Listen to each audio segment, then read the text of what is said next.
Je ne sais toujours pas si ce que j'ai vécu était réel ou un mauvais rêve, mais chaque fois que je ferme les yeux, je revois cette scène encore et encore.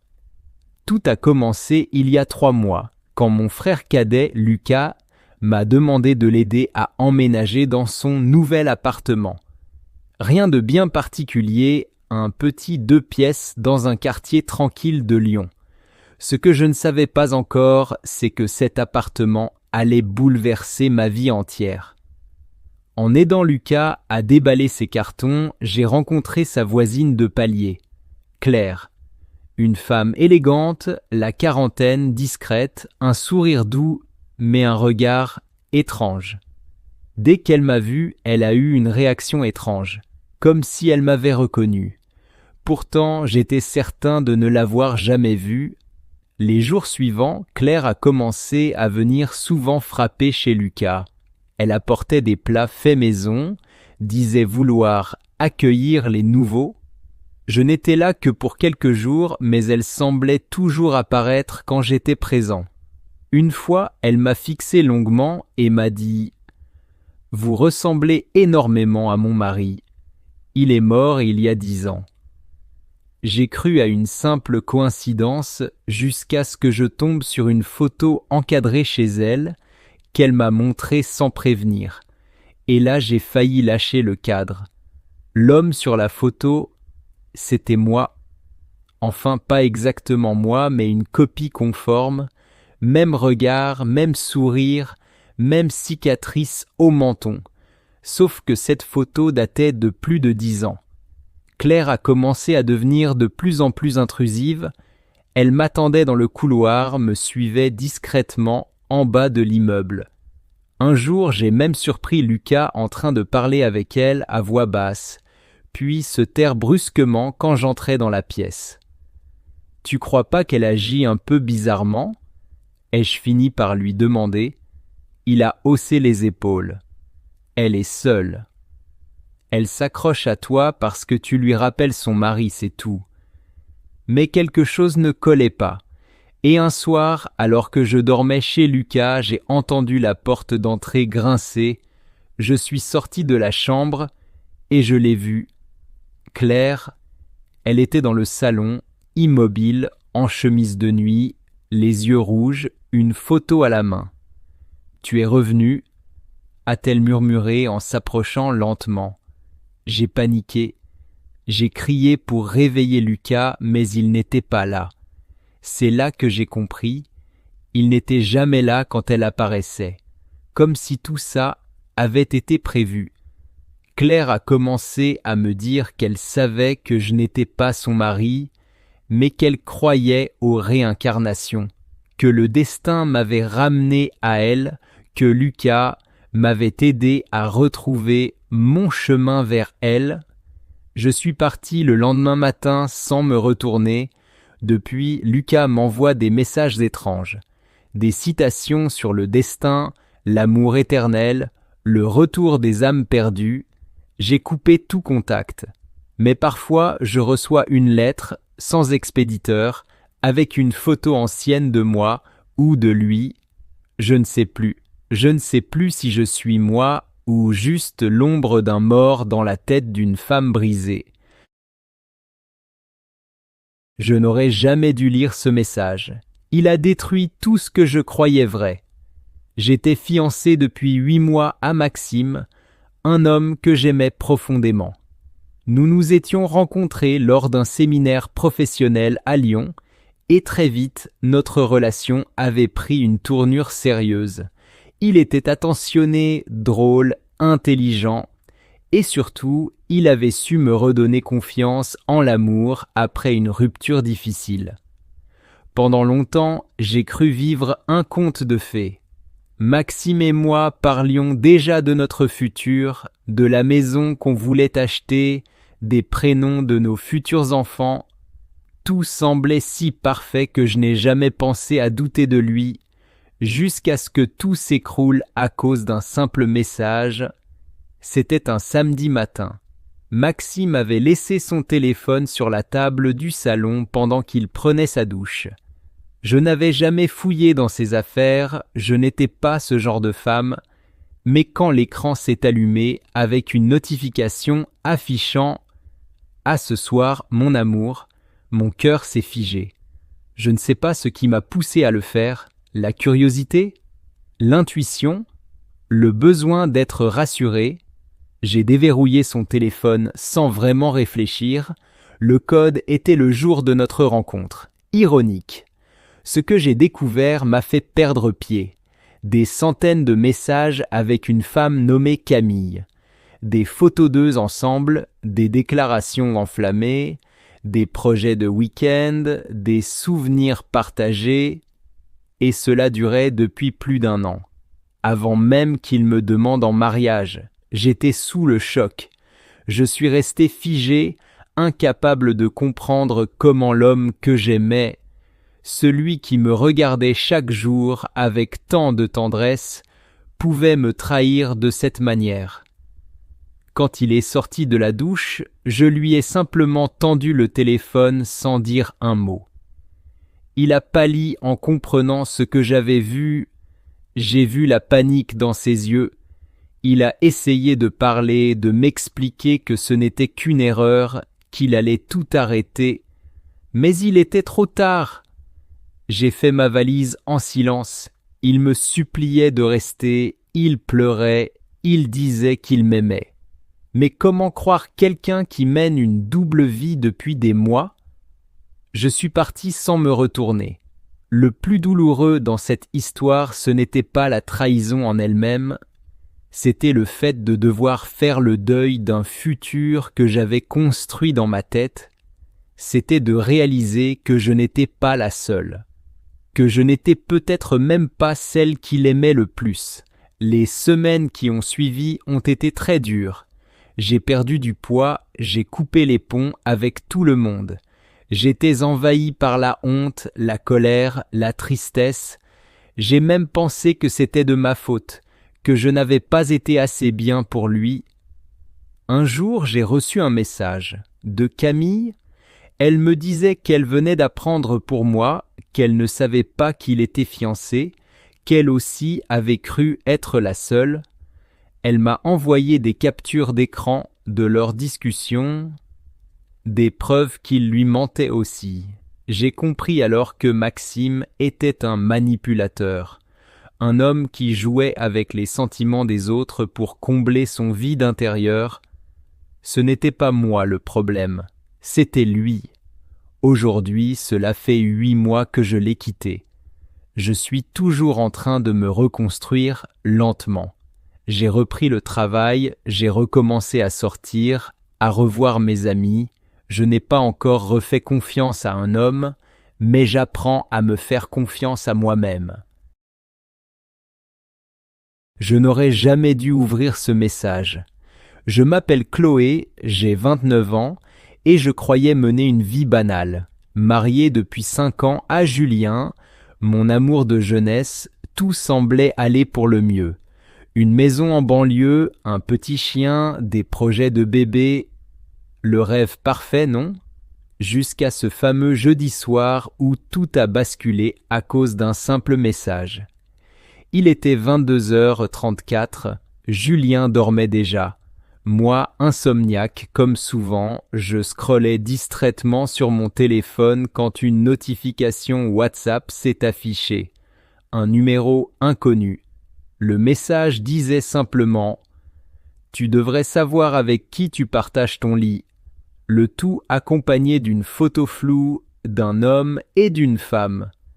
Rien de choquant au premier regard, mais quelque chose dans la posture de l'homme m'a glacé. Ce profil, cette mâchoire, c'était Julien.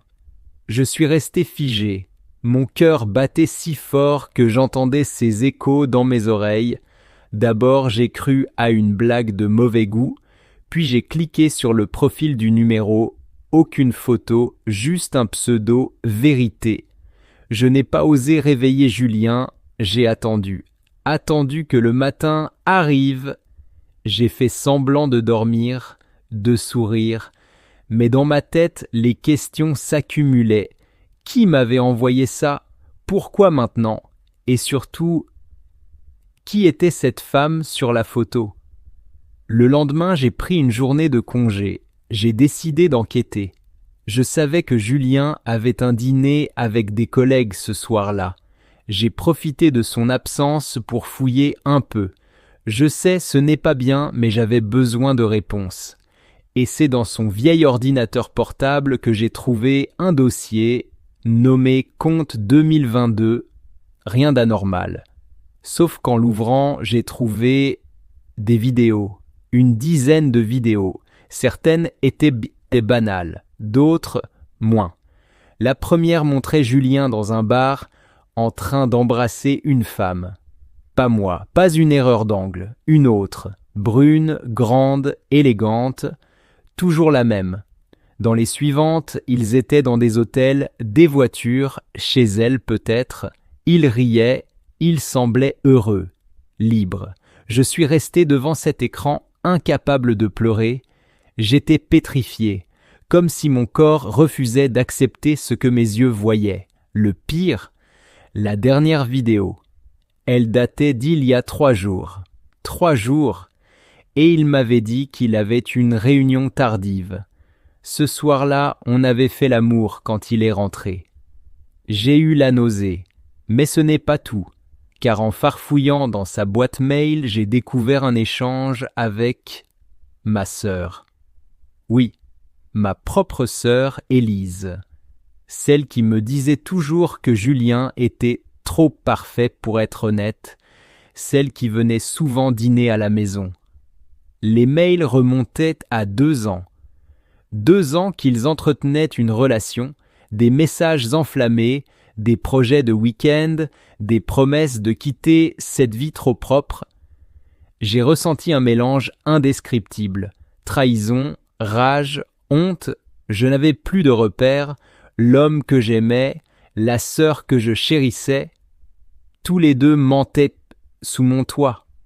Ce soir-là, je n'ai rien dit, j'ai tout enregistré, capture, vidéo, message, puis j'ai quitté la maison à 2 heures du matin, j'ai roulé sans but pendant des heures, j'ai dormi dans ma voiture, j'avais besoin de silence, d'air, de distance. Le lendemain, j'ai envoyé un message groupé à Julien, à Élise, rien de long, juste je sais tout. Ne me cherchez pas, vous avez tout perdu. Puis j'ai coupé mon téléphone. Aujourd'hui, cela fait 3 semaines, je vis chez une amie d'enfance, je reprends doucement le contrôle, et j'ai compris une chose, parfois il faut perdre tout ce qu'on croyait acquis pour enfin se retrouver soi-même. Et ce message inconnu, je ne saurais peut-être jamais qui l'a envoyé, mais je lui dois ma liberté. Le secret de l'étage interdit. Tout a commencé lorsque j'ai emménagé chez mon copain Julien. Nous étions ensemble depuis un peu plus d'1 an et il m'avait enfin proposé de venir vivre avec lui. Sa maison appartenait à sa famille depuis plusieurs générations. Elle était grande, un peu trop pour une seule personne, mais surtout, elle avait une pièce verrouillée à l'étage. Julien m'avait tout de suite prévenu. Cette pièce est fermée à clé, il ne faut jamais l'ouvrir, c'était le bureau de mon grand-père, il y tenait énormément, et par respect, personne n'y entre. J'ai trouvé ça étrange, mais je n'ai pas insisté. Pendant les premières semaines, tout s'est bien passé. Julien était tendre, attentionné, presque parfait. Mais au fil du temps, son comportement a commencé à changer. Il devenait distrait, nerveux, parfois absent. Il me disait qu'il avait beaucoup de travail, mais je voyais bien que quelque chose clochait. Et puis, il y avait ce bruit. La nuit, j'entendais des pas à l'étage, des grincements, comme si quelqu'un marchait dans la pièce interdite. Quand je lui en parlais, il riait nerveusement et me disait que c'était sûrement la vieille charpente qui craquait. Un soir, j'ai décidé de monter discrètement voir cette fameuse pièce. La porte était toujours fermée à clé, mais cette nuit-là, elle était entr'ouverte. Mon cœur s'est mis à battre plus fort. J'ai hésité un instant, puis j'ai poussé doucement la porte. Ce que j'ai découvert m'a glacé. La pièce était sombre avec de vieux meubles recouverts de draps blancs. Mais au centre, il y avait un grand tableau recouvert d'un tissu rouge. Curieuse, j'ai enlevé le tissu et j'ai vu un portrait. C'était moi. Ou plutôt une femme qui me ressemblait comme deux gouttes d'eau, mais habillée à l'ancienne, dans un style d'un autre siècle. En bas du tableau, une plaque « Clémence 1893 ». Mon prénom est Clémence. Mes jambes ont flanché. J'ai fouillé dans les tiroirs du bureau et j'ai trouvé un vieux journal, celui du grand-père de Julien. Il racontait comment, jeune homme, il avait rencontré une femme prénommée Clémence qu'il avait aimée passionnément avant qu'elle ne disparaisse mystérieusement. Il parlait d'une obsession, d'une malédiction, de réincarnation. Quand Julien m'a trouvé là, il est devenu livide. Il m'a supplié de ne pas partir, de l'écouter. Il m'a dit qu'il m'aimait, qu'il m'avait reconnu dès le premier regard, que j'étais elle revenue pour lui. Je suis parti cette nuit-là. J'ai coupé tout contact, mais parfois je me demande, est-ce une coïncidence? Ou suis-je vraiment revenu d'un autre temps? Pourquoi mon reflet dans ce tableau me hantait-il tant? Pourquoi ai-je l'impression que cette histoire n'est pas encore terminée? Je croyais avoir trouvé la paix. Mais c'est là que tout a basculé. Je m'appelle Élise, j'ai 33 ans. Après une séparation douloureuse à mes 29 ans, j'ai décidé de tout recommencer dans une petite ville du sud de la France. Nouveau travail, nouvelle maison, nouveau départ.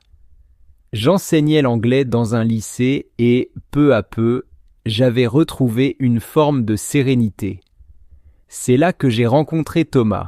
Il était père d'un de mes élèves et venait souvent aux réunions parents-prof.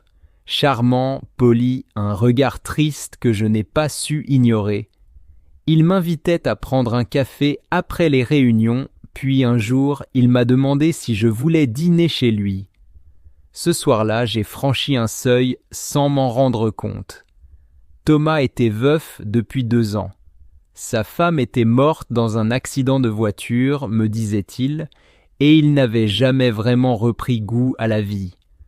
Je me suis senti touché par sa douleur. Il m'a doucement séduite sans jamais être pressant, et moi j'étais fatigué de la solitude. Au bout de quelques mois, j'ai commencé à passer presque toutes mes nuits chez lui. Son fils, Lucas, s'était beaucoup attaché à moi. Il me présentait à ses amis comme la chérie de papa, et ça me faisait rire. Je croyais vraiment qu'une nouvelle vie était en train de naître. Mais un soir, tout a changé. Nous étions en train de dîner tranquillement. Thomas s'absente quelques minutes pour répondre à un appel. Je suis seul avec Lucas dans le salon, il regarde des vidéos sur son iPad, et là, sans prévenir, il me dit quelque chose que je n'oublierai jamais. Tu sais, papa, il pleure souvent quand il regarde les vidéos de maman, mais c'est pas la même maman que sur les photos à la maison. Je fronce les sourcils. Comment ça? Sur son téléphone, il y a une autre dame. Elle est vivante. Elle vient le voir des fois. Tu le dis pas, hein? J'ai senti mon estomac se retourner. Quand Thomas est revenu, j'ai gardé le silence, mais dans ma tête, une tempête avait commencé. Cette nuit-là, pendant qu'il dormait, j'ai fouillé dans son téléphone. Je savais que c'était mal, mais j'avais besoin de savoir. Et ce que j'ai découvert m'a glacé. Il y avait des messages, beaucoup, des messages d'amour, de rendez-vous secrets, de promesses. Une autre femme, pas une ex, pas un souvenir du passé, une femme qu'il voyait encore, une certaine S. Component placement qui signait ses messages avec des cœurs. J'ai attendu le matin. Je me suis levé plus tôt, j'ai préparé le petit déjeuner pour Lucas, puis j'ai réveillé Thomas. « Dis-moi qui c'est, est-ce » Il a blêmi immédiatement. Je n'ai pas eu besoin d'attendre une réponse claire. Il s'est assis, la tête dans les mains, et il a avoué. Elle n'était pas une inconnue. C'était son ancienne maîtresse, avant sa femme. Et il ne l'avait jamais vraiment quittée. Il était partagé, disait-il, entre deux mondes. Et moi, dans tout ça, j'étais le calme, le réconfort, mais pas la passion. Je suis parti, pas tout de suite. J'ai fait mes valises doucement, sans drame. Lucas pleurait, me suppliait de rester. J'ai failli flancher, mais je ne pouvais pas rester dans un mensonge, même bien intentionné. Aujourd'hui, cela fait 2 ans. Thomas m'écrit encore parfois, il dit qu'il regrette, qu'il a rompu avec l'autre femme, qu'il est prêt à se battre. Mais je n'ai jamais répondu. Je ne crois plus au départ parfait, seulement aux vérités qu'on choisit d'affronter un jour ou l'autre. Je croyais avoir tout vu, jusqu'à ce que mon mari m'offre le pire des anniversaires. C'était censé être le plus beau jour de l'année. Mon anniversaire. J'avais 34 ans et je ne m'attendais pas à grand-chose, juste un peu d'attention, un dîner en amoureux, un petit cadeau symbolique, des choses simples. Mais ce que j'allais découvrir ce jour-là allait complètement changer ma vie. Le matin avait bien commencé. Julien, mon mari depuis 8 ans, m'avait préparé le petit déjeuner au lit. Des croissants tièdes, du café, des fraises. Je me suis dit qu'il avait fait un effort et ça m'a fait chaud au cœur.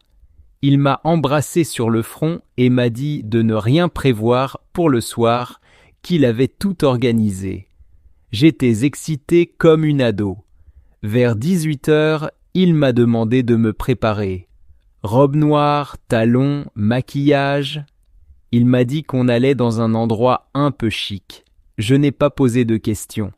On a pris la voiture, roulé une bonne demi-heure, puis il s'est arrêté devant un hôtel-restaurant avec vue sur la mer. Sublime. Il avait réservé une suite. Je ne comprenais pas trop, mais il m'a juste dit « Je voulais que ce soit spécial ». On est monté et là, la chambre était décorée de bougies, de pétales de rose, du champagne dans un seau à glace. J'étais sans voix. Julien me regardait avec ce sourire mystérieux qu'il a quand il cache quelque chose. Je me suis approché de la table où un petit coffret m'attendait. Je pensais à des bijoux, mais en l'ouvrant, je suis resté figé. Ce n'était pas un bijou, c'était un test ADN. Avec une lettre pliée à côté, je l'ai ouverte, mon cœur battait à 100 à l'heure. Il y avait juste une phrase. Je pensais que tu avais le droit de savoir. J'ai levé les yeux vers lui, tremblante. Il m'a tendu un deuxième papier, une copie d'un test de paternité. Je ne comprenais rien. Puis j'ai vu le nom Léo, notre fils. Et la mention claire, non compatible avec le profil génétique de Julien. Je me suis levé d'un bond, choqué, presque désorienté. Je bégayais. « Tu as fait un test ADN à notre fils ?» J'avais des doutes, a-t-il dit froidement. Depuis longtemps, je n'arrivais pas à y croire. Il avait testé Léo en cachette, sans m'en parler. J'étais humilié, trahi. Et tu m'annonces ça le jour de mon anniversaire ? Mais le pire n'était pas encore arrivé. Julien est allé vers son sac, en a sorti une enveloppe et l'a jetée sur le lit. Dedans, des photos de moi avec un autre homme, un ex que j'avais revu brièvement des années avant, quand Julien et moi avions traversé une période difficile. Je ne pensais pas que ça avait eu des conséquences. Apparemment si, il m'a dit qu'il avait tout su depuis 2 ans, qu'il avait attendu, qu'il avait mené son enquête et que maintenant il voulait divorcer. il a terminé par « Ce soir, je voulais juste te rendre la monnaie de ta pièce. Joyeux anniversaire. Je suis resté seul dans cette chambre, entouré de pétales, à pleurer comme une enfant. Depuis ce jour, ma vie est un champ de ruines. J'ai perdu Julien, mon foyer, et je ne sais plus quoi penser. Léo est toujours mon fils, peu importe l'ADN, mais comment lui expliquer? Comment avancer après ça?